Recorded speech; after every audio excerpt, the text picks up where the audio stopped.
Science inspire award online nomination 2024-25। देखिए, online registration करते वक्त हम लोग कुछ गलतियां कर देते हैं। यही कारण है कि हमारे अकाउंट में पेमेंट नहीं आती, बच्चों के अकाउंट में पैसे ही नहीं आते और बढ़िया सिनॉप्सिस लिखने के बावजूद भी बच्चों का सिलेक्शन ही नहीं होता। तो पूरी जानकारी पाने के लिए वीडियो को ध्यान से देखें ताकि बच्चों के अकाउंट में पेमेंट भी टाइम से आए और आपके बच्चों का सिलेक्शन भी हो। तो सबसे पहले आप लोगों ने गूगल में सर्च बॉक्स खोल लेना है और वहाँ पर आप लोगों ने टाइप करना होता है साइंस इंस्पायर अवार्ड। और यहाँ पर आप लोग साइंस इंस्पायर अवार्ड की ऑफिशियल वेबसाइट के ऊपर जाकर क्लिक करेंगे। वेबसाइट का लिंक मैंने आपको डिस्क्रिप्शन बॉक्स में भी दे दिया है। इसके बाद आगे का इंटरफेस आपको इस तरह का दिखेगा ऑफिशियल वेबसाइट के अंदर। क्योंकि अब आपने बच्चों की रजिस्ट्रेशन करनी है तो ऐसे में आप लोगों ने आगे टैब को चूज करना है school authority. School authority tab के ऊपर आप लोग क्लिक करेंगे और आगे आप लोगों ने अपना स्कूल का आईडी और पासवर्ड फिल करना है। स्कूल अथॉरिटी टैब के ऊपर क्लिक करने के बाद अब आप यहाँ पर लॉगिन के ऑप्शन को चूज़ करेंगे क्योंकि पहले ही आप लोगों के पास अकाउंट होगा। हर साल आप लोग जो है बच्चों के नाम भरते हैं, तो ऐसे में आपने लॉगिन वाली ऑप्शन लेनी है। आप यहाँ पर अगर न्यू यूज़र हैं तो आप लोग न्यू रजिस्ट्रेशन कर सकते हैं, उसके बाद आप लोग लॉगिन करेंगे। तो आप लोग लॉगिन के ऊपर क्लिक करें। लॉगिन में क्लिक करने के बाद आपको इस तरह का इंटरफेस दिखेगा। यहाँ पर आपने यूज़र आईडी और पासवर्ड भरना है। अगर आप न्यू यूज़र हैं तो आपको रजिस्ट्रेशन करनी पड़ेगी। आई होप आशा करते हैं कि आप लोगों ने पहले भी बच्चों का नॉमिनेशन किया है।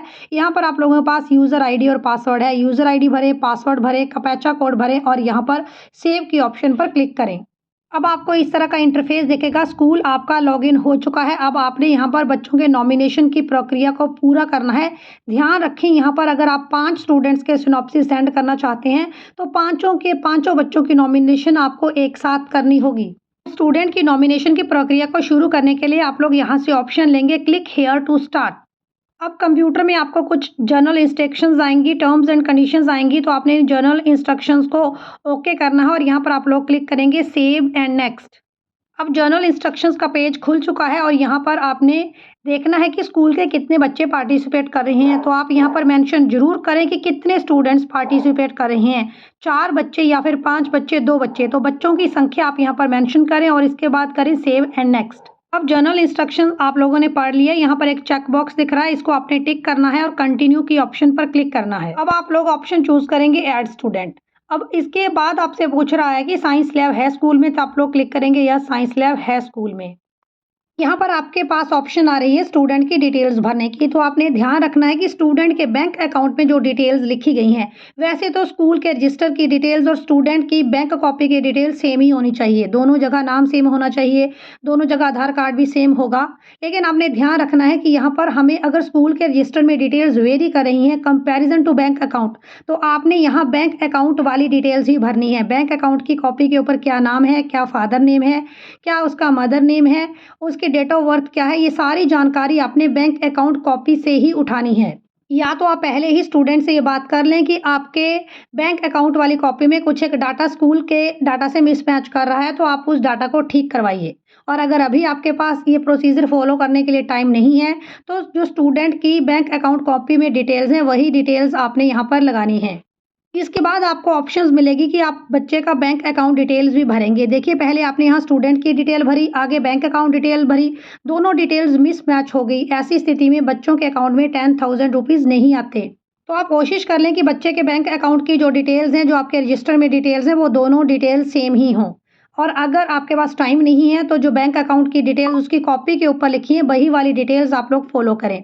अब देखिए, आगे आपने मेंशन करना है आपके सिनॉप्सिस का टाइटल क्या है। जो भी आप सिनॉप्सिस भर रहे हैं, बच्चे के सिनॉप्सिस का यहाँ टाइटल लिखेंगे और यहाँ पर शॉर्ट डिस्क्रिप्शन भी आपने लिखनी है। प्रॉपरली आप लोग शॉर्ट डिस्क्रिप्शन को मेंशन करें। अब यहाँ डिस्क्रिप्शन में वर्ड लिमिट 300 दी गई है, तो ऐसे नहीं है कि आपने सिर्फ 10-12 लाइनों की डिस्क्रिप्शन लिख दी। अगर 10-12 लाइनों की डिस्क्रिप्शन लिखेंगे तो इससे भी स्टूडेंट का चयन नहीं होगा।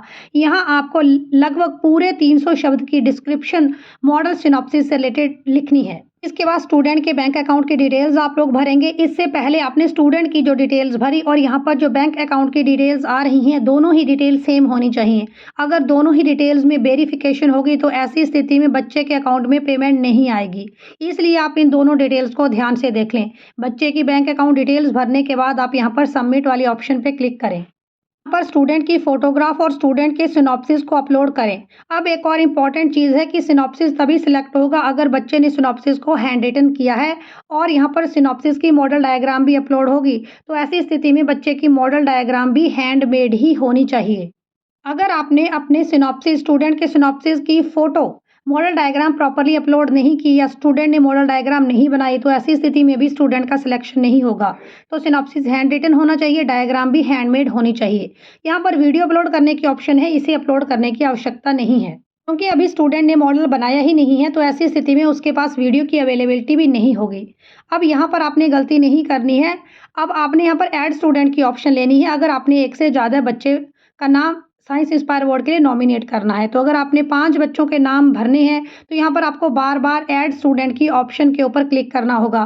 ध्यान रखें ऐड स्टूडेंट की ऑप्शन लें अगर ज़्यादा बच्चों के नाम भरने हैं, सेव एंड कंटिन्यू की ऑप्शन पर ना जाएँ। इससे आपका एप्लीकेशन आगे जाके लॉक हो जाएगा और आपको बाकी स्टूडेंट्स के नॉमिनेशन के लिए जो है वो मौका नहीं मिलेगा। तो पहले आप लोग ऐड स्टूडेंट्स करें, सभी स्टूडेंट्स का बायोडाटा बारी-बारी से यहाँ पर भरें। तो यहाँ पर हम लोग बारी-बारी से मैक्सिमम 5 स्टूडेंट्स का बायोडाटा फिल कर सकते हैं। 5 स्टूडेंट्स को इंस्पायर अवार्ड के लिए नॉमिनेट कर सकते हैं।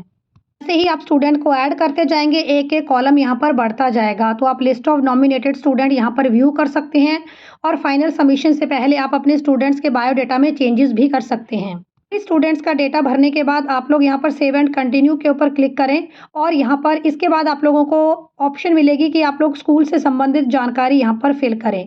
तो यहाँ पर आपने वही ईमेल लगानी है जो ईमेल आपकी करंटली चल रही है। अगर स्कूल में प्रिंसिपल्स चेंज हुए हैं तो अभी भी आपने स्कूल की करंट ईमेल लगानी है ताकि इंस्पायर अवार्ड की कोई भी जानकारी आए तो आपकी ईमेल पर उसके बारे में पता चल पाए। अभी भी आप स्टूडेंट्स के बायोडाटा को व्यू कर सकते हैं, एडिट कर सकते हैं। आप स्कूल की डिटेल्स को भी व्यू एडिट कर सकते हैं और अगर आपने सारी प्रक्रिया को पूरा कर लिया है तो अब आप ऑप्शन लेंगे फॉरवर्ड एप्लीकेशन। एप्लीकेशन फॉरवर्ड करने के बाद आपको इस तरह से एक ऑनलाइन एक्नॉलेजमेंट जनरेट किया जाएगा। आप इस एक्नॉलेजमेंट को ध्यान से रखें। यहाँ पर आपके बच्चों के वो नाम दिखेंगे जो आपने नॉमिनेट किए हैं और यहाँ पर बच्चों का रेफरेंस नंबर भी दिखेगा। इन केस अगर किसी स्टूडेंट के अकाउंट में पेमेंट नहीं आती है तो हमारे लिए बच्चों का रेफरेंस नंबर आगे इंक्वायरी के लिए बहुत इंपॉर्टेंट है। तो इस एक्नॉलेजमेंट को संभाल कर रखें ताकि आप रिजल्ट भी चेक कर पाएँ और अगर इनकेस पैसे नहीं आते तो आगे इंक्वायरी में आप बच्चों का रेफरेंस नंबर उपयोग कर पाएँ। साइंस इंस्पायर अवार्ड के डेली वीडियोस पाने के लिए चैनल को सब्सक्राइब करें। आपने कितने स्टूडेंट्स को अपने स्कूल से नॉमिनेट किया कमेंट करके ज़रूर बताएं। Best of luck.